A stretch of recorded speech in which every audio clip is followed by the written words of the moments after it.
moi j'ai été beaucoup choqué pendant ces années marseillaises de tout ce que j'ai pu, alors en même temps être choqué de ce que tu peux lire sur les réseaux, je dirais à peu près sur tout le monde.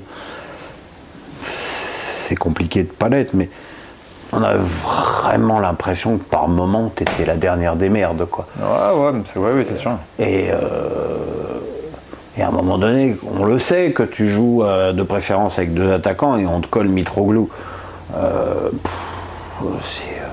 C'était un peu mission impossible. Comment ça a été moralement tout ça? Si tu veux, en plus quand j'arrive à Marseille, il y avait encore Baffé qui était dans l'effectif. Ouais. Et au moment où j'arrive pour signer, le jour où j'arrive, eh ben lui, je le vois sortir du bureau du président et en fait c'est le jour où lui décide, où le club décide que l'histoire se terminait entre eux. Et du coup à ce moment-là, moi je venais pour être associé avec lui. Ah bah oui, et ça aurait été autre chose, hein. Ça a été complémentaire. Du coup, à partir de ce moment-là, Marseille a quand même continué à chercher, ils appelaient ça à l'époque le grand attaquant. Et ils ont pris Mitro qui avait fait une super carrière, qui arrivait un peu blessé, qui avait un peu des problèmes de dos, ça a été un peu compliqué pour lui aussi.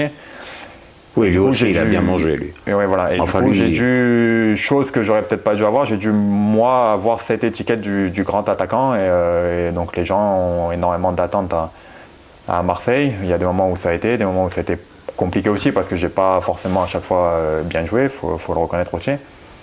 Mais c'est vrai que des fois, ça a été un peu compliqué. Ouais.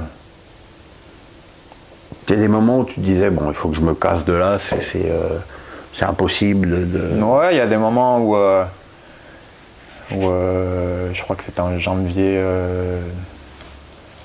2019, collectivement, même la saison là, elle était compliquée. C'était la 2e saison avec Rudy Garcia,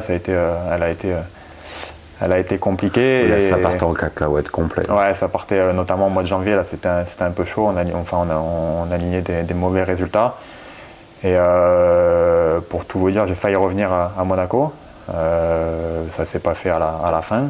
Mais il y a juste eu ce moment-là où voilà, j'ai failli partir, mais après, tous les jours, je me disais quand même que c'était une chance d'être dans ce club, parce que ça reste quand même un grand club français. Moi, ça a toujours été, comme tu l'as dit tout à l'heure, un rêve d'enfant d'évoluer dans ce club.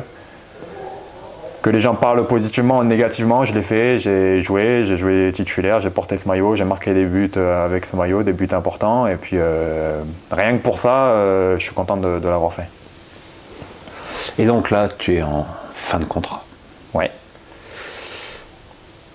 Et je pense pas que ce soit d'actualité d'aller à Montpellier. Parce qu'au début de la saison, il y a Laborde et Delors. Oui. Et puis les 2 partent. Et là, je pense que vous rentrez en contact. Je savais que Montpellier était intéressé, mais parce que Montpellier forcément prépare un peu aussi en amont quand même ce qui peut se passer durant le mercato. Donc je savais qu'ils étaient intéressés. La condition pour que je vienne était que les deux partent.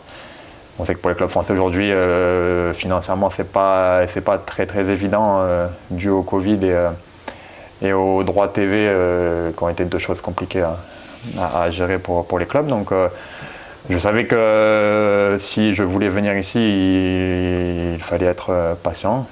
J'ai bien patienté, ça a été long.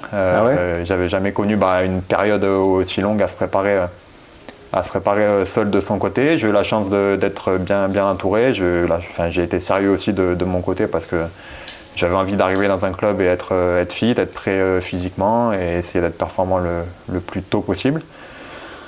Et finalement, ça s'est fait tout à la fin du mercato. Et du coup, tu es dans un club où tu es seul en pointe. Oui. Mais avec une escouade offensive très variée. Mollet, Savanier, oui. Mavididi, des joueurs vraiment avec des profils très différents, mais comme l'a dit Florent Mollet, la marque, le nombre de buts est pour l'instant bien